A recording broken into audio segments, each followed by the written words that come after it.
Quoi qu'on puisse penser de la numérologie, le 7 est omniprésent dans la statue. Il pourrait s'agir d'un hasard, mais en matière de symbolisme maçonnique, peu de choses sont le fruit du hasard. Les Illuminati ont-ils infiltré la franc-maçonnerie? Je l'ignore, mais avec ce pouce supplémentaire qui apparaît dans toutes les mesures, il faut se poser la question. L'équipe va voir un homme qui impute aux Illuminati tout ce qui va mal dans le monde. Cet homme milite contre les Illuminati. Il est convaincu qu'ils existent. S'il a vraiment des preuves de leur existence, j'aimerais les voir. Parce que sans elles, tout ça reste du domaine du folklore. L'idée qu'il soit infiltré dans tous les gouvernements, je trouve ça difficile à croire. Ouais, ou en train de comploter quelque part. Sont-ils réels ou pas? Ce qu'il faut, c'est garder l'esprit ouvert. Allons-y.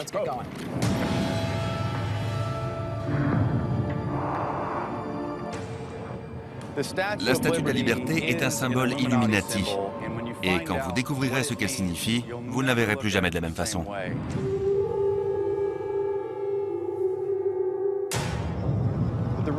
Je voulais vous retrouver ici, aux Nations Unies, parce que c'est David Rockefeller qui a fait don du terrain pour construire ce bâtiment. Dans ses mémoires, il écrit que lui et sa famille ont souvent été accusés d'appartenir à une société secrète visant à créer un gouvernement mondial. Et il ajoute « Je suis coupable et fier de l'être ».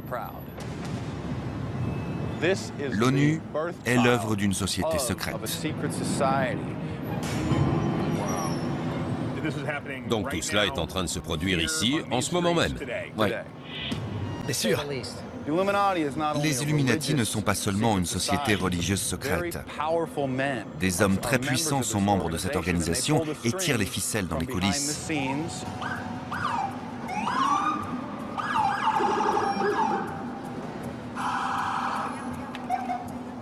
On devrait aller s'asseoir quelque part.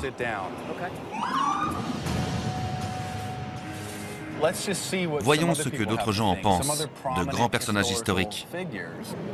Je vais aller sur le site de la Bibliothèque du Congrès vous montrer une lettre de George Washington. Washington? Cette lettre a été écrite en 1798. Ce n'était pas mon intention de douter que les doctrines des Illuminati et les principes du jacobinisme s'étaient propagés aux États-Unis. Au contraire, nul n'est plus convaincu de ce fait que je le suis. Vous doutiez que les Illuminati existaient encore? George Washington disait que c'était le cas. Il disait que leur doctrine existait encore. Il ne disait pas que ces gens eux-mêmes existaient encore. Et comment croyez-vous que les doctrines se propagent? Voyons ce que le président Kennedy disait sur les sociétés secrètes. The very word secrecy is repugnant in a free and open society. And we are, as a people, inherently and historically opposed to secret societies, to secret oaths, and to secret proceedings. Tout ça est absolument ridicule. Kennedy faisait clairement référence au communisme. C'était en pleine guerre froide. Les Américains étaient terrifiés par les Russes. Ce discours n'avait rien à voir avec les Illuminati, voyons. Est-ce qu'un président américain a fait partie des Illuminati? George W. Bush en est un, son père aussi, et son grand-père en était un, comme tous les membres de Skull and Bones, la branche américaine des Illuminati. Skull and Bones est une société secrète fondée en 1832 à l'université de Yale. Elle rassemble l'élite politique comme les Bush et le sénateur John Kerry, et ses membres s'attirent toutes les foudres. On leur attribue aussi bien l'invention de la bombe atomique que l'assassinat de Kennedy. Dans New York, examinez les bâtiments les plus importants et vous trouverez des symboles Illuminati. Le soleil levant, une pyramide avec un œil, une pyramide éclairée par derrière. Des banques, des entreprises et des médias de premier plan utilisent de tels symboles dans leur logo. Ils se servent de leur réseau privé, leur petit club fermé, pour bâtir les sociétés les plus puissantes du monde.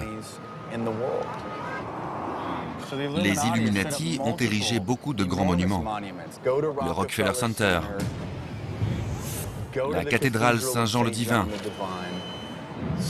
À Central Park, il y a un obélisque géant, un symbole Illuminati et luciférien financé par le deuxième homme le plus riche du monde, William Vanderbilt.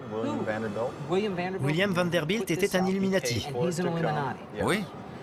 Une fois le nouvel ordre mondial instauré et le gouvernement unique et ses infrastructures mises en place, un dictateur planétaire pourra prendre le pouvoir.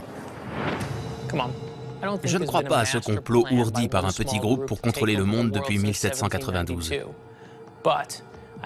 Mais je pense que le passé peut guider le présent et qu'il existe des messages cachés tout autour de nous, laissés là par nos ancêtres pour nous aider ou pour nous mettre en garde.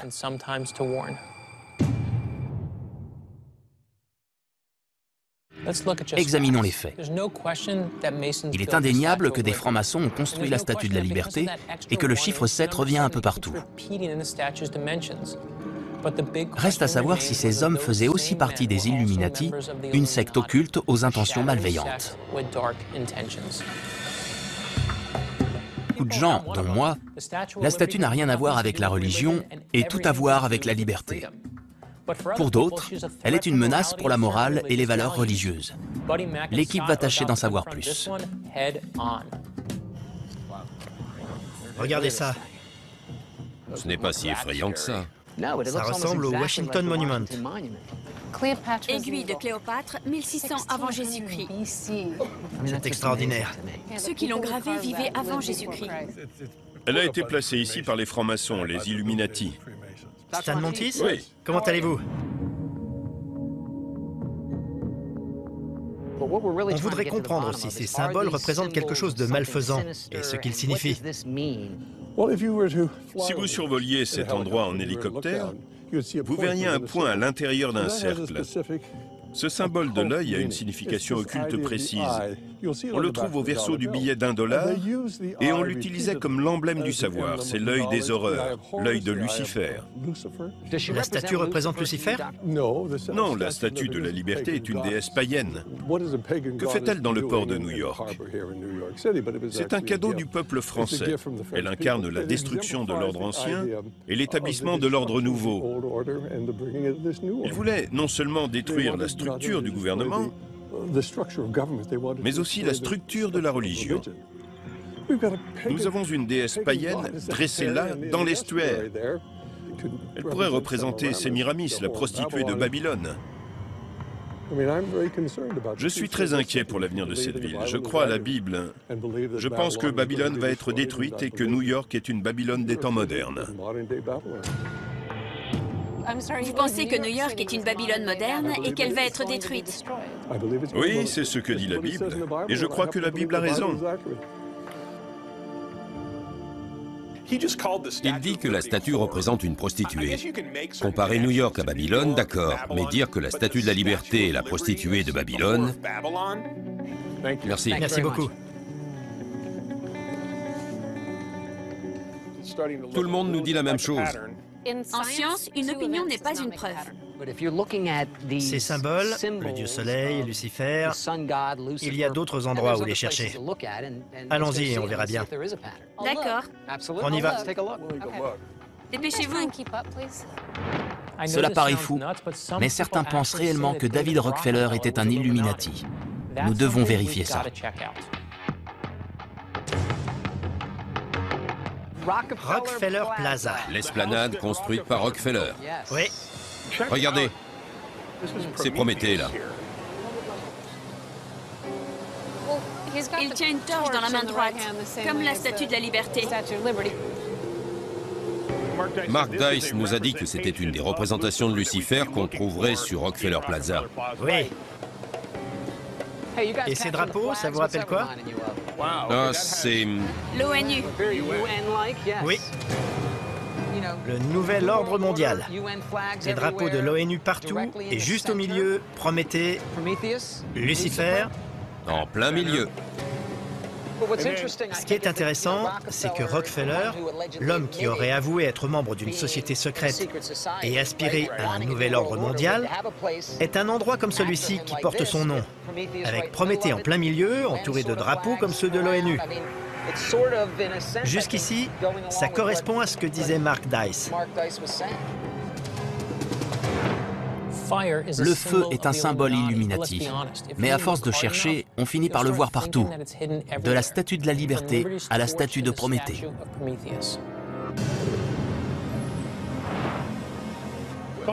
Presque partout où on regarde, il y a des symboles. Là, c'est Atlas, le titan de la mythologie portant le monde. C'est curieux comme endroit. Juste en face d'une cathédrale, il y a Atlas. Portant le monde. Un monde unique. Le paganisme et le christianisme. C'est comme un affront à l'église. Et selon Mark Dice, c'est intentionnel. Si je n'avais pas remarqué ces symboles avant, c'est qu'ils n'étaient pas si puissants que ça.